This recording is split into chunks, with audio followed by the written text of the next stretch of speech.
Hey guys, Brian Karp, sales giant here, and this is week, wait for it, 13 of the Karp Chronicles. I'm a quarter of the way through the year. I said I was going to do this for a year and then decide if this was a good use of my time and if you guys are enjoying it. So big week, as every week. I always look at every week like got to accomplish so much. This week I had a few meetings with people, and they're interesting meetings, and I thought I wanted to express this with you guys. A lot of the meetings I'm having this week are people who want to buy a new house. They're not first-time home buyers. They're people who are looking to move up, right? They are making a little bit more money. They are outgrowing their house, another child, kids are getting bigger. So they want to move up, but they're hesitant to because the interest rates are so high.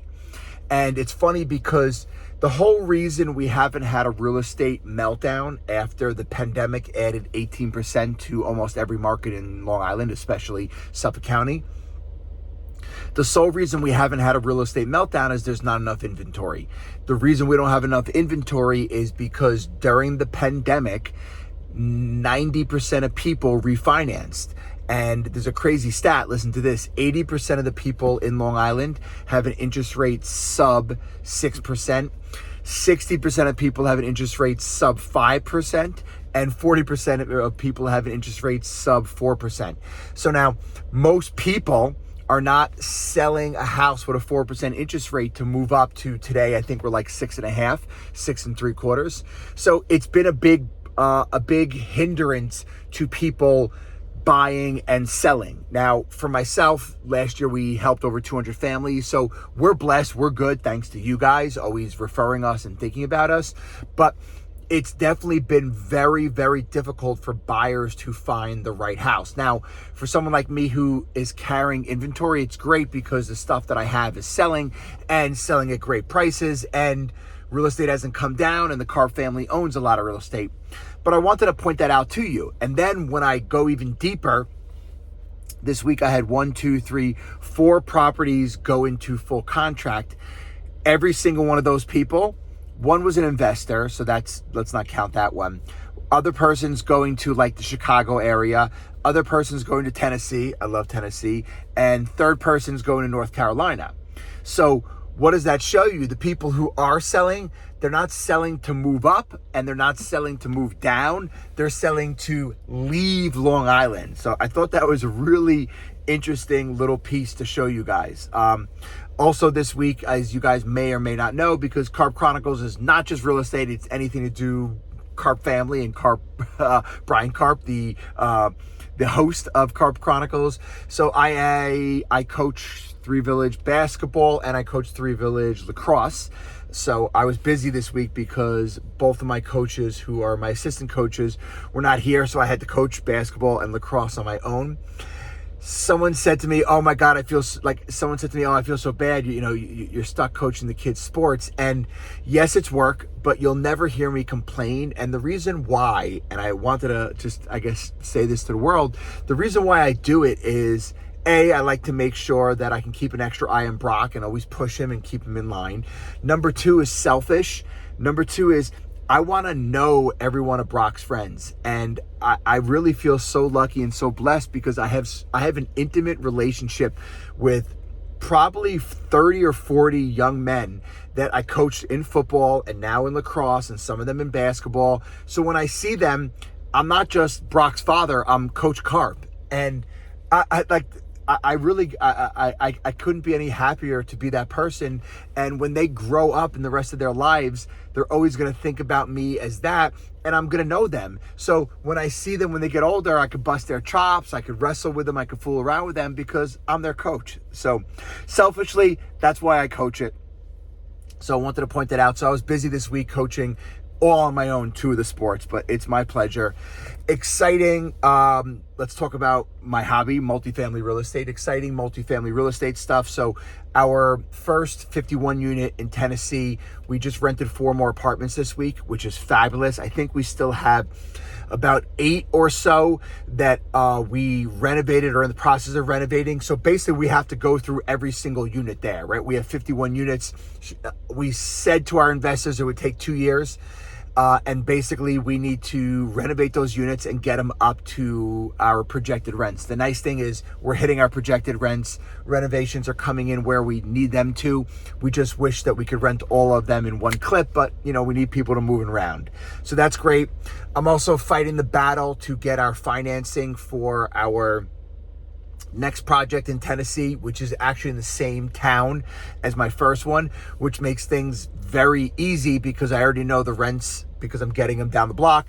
I already know the vendors because they're working for me. I know the players, I know the ins, the outs. So that's all awesome and easy and rinse and repeat. And I love it.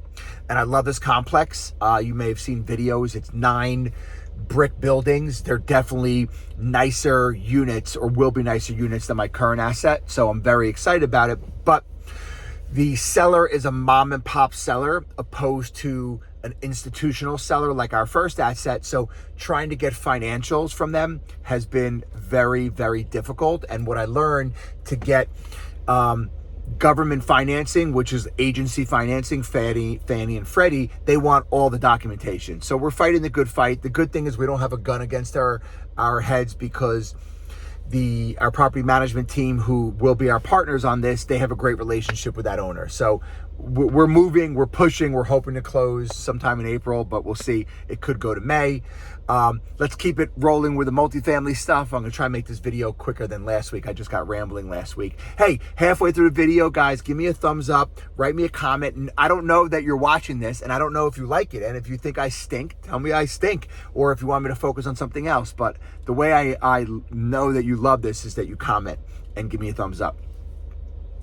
So now this, you guys might think I'm insane and Jess thinks I'm a little crazy, but we are moving forward on a third asset in Tennessee. And I'm really, really super fired up about this one. This I really feel is a home run. This is like Tesla before it went public. This is like Apple before it split. This is like I'm loving this. This is a 44 unit in Dixon. But we can't go for agency financing. So we have to go for hard money. And yes, hard money is a little expensive, but we underwrite everything at a 7% interest rate. So if we have to pay 12, it's not the end of the world. Yes, it's going to cost us a few extra $1,000s a month, but it's a means to an end. And basically the strategy for this one is close on it with our hard money, which is basically kind of like cash. We'll still raise money from any of our investors who want to get involved in this one. Obviously, I have to point out to them it's a little bit more risky than the other ones, but I don't think it's risky, but the upside is tremendous.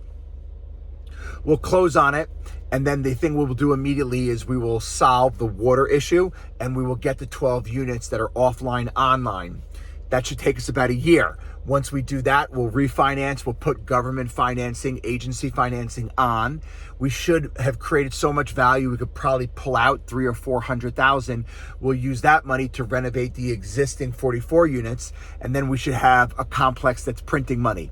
And then at that point, we could exit it, we could hold it, we could refinance and suck out more money and pay everyone off. Like the exit's fun, and the sky's the limit. So I'm super excited about that one, and I'm doing it. Let's go. Also, you guys might see I'm teasing on social media. We're doing a rebrand of LI/NY Equity Partners. That's our syndication group, and we rebranded it called Next Gen, like Next Generation.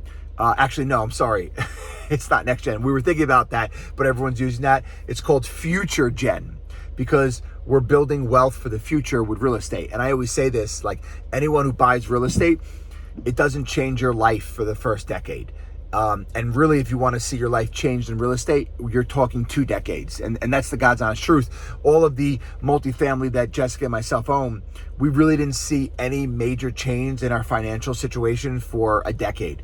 Now, you have to be super disciplined and be okay with buying it and waiting a decade. And if you can wait 2 decades, you're going to be a rock star. And we're 2-decade buyers. So it's cool because I'm buying Tennessee now. Like I'm going to be here, I'm 42. I'm going to be here at 52 doing videos and talking about the assets that we bought.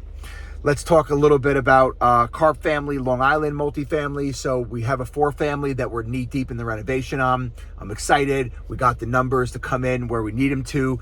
My tenants said they're moving in May 1st. So I'm pushing my contractor to get done April 15th, just so we have a little bit of time in case there's any last minute items. Still have to work out the exact rents, but I am hoping for $2,250, which will make the entire building $9,000 in revenue coming in. I'm also still looking for a 2-family. So if anyone has any 2 families that they know that are in my areas, would love to speak to them. Very exciting. One of my clients that I helped, I want to say I helped 5 or 6 years ago. They were a Dave Ramsey client of mine. I love Dave Ramsey clients. I helped them sell in Rocky Point and buy in North Babylon. They are a military family, super cool. The husband's awesome. He flies helicopters. Like, that's a dream. Like, my dream is to sell real estate and invest in real estate, and I get to do that. So when I'm talking to him and he flies helicopters, I'm like, this is just the coolest job ever. So I just put their property on the market in North Babylon. Really cool split. They did some nice updates on a dead-end street, home run. On the market for $730,000. So check that out. They texted me literally yesterday when I was at Brody and Brock soccer practice, like, listen, Bri, we just got the orders. We're going. And we had everything locked and loaded. So literally within a few hours, my staff had everything online. So that's very exciting. I have a Kings Park house that should be hitting the market this week. I had to reshoot the photos on it. I'm OCD. I want the photos to be perfect. And there was glares coming in. So they are reshooting them today. Hopefully I'll get them back Monday or Tuesday, and then we'll launch. And then I have a private property that's going to be on the market, but not on any of the websites as per the seller. And this one's in Oceanside, right on the water.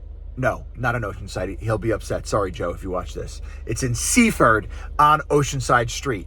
Right? I think that's it. You guys got to remember, I'm dyslexic, so I'm always going to reverse things. I'm sorry, I'm doing the best I can. And I only do one take of this. There's no editing, right? I don't have the editing crew for Karp Chronicles. So that's going on the market for $900. Like, you know that I'm obsessed with waterfront real estate. Like, I'm obsessed with all real estate, especially income producing real estate, but especially waterfront real estate. You know, that's why we bought our retirement house out in the North Fork. And then let me just finish this. The boys asked me, right, Brody and Brock. Brock's like, you know, talk to me about Bitcoin. So I'm explaining to him about Bitcoin. And he's like, why don't you invest in Bitcoin? And I said, I don't invest in Bitcoin because it's gambling. And I only invest the Karp family's wealth into real estate, income producing real estate, right? I want real estate that spits cash flow or cash at us every single month. And we're a few days away from the first of the month, which is great. We get paid on the 1st and the 15th. Really, I can't touch that money until probably the 20th or 25th. So we're always about 30 days behind on it because by the time all the money comes in. All right. So this is Karp Chronicles, week 13. Shoot me a thumbs up, shoot me a comment, subscribe, and if there's anything that you guys need, reach out, and I'll talk to you soon.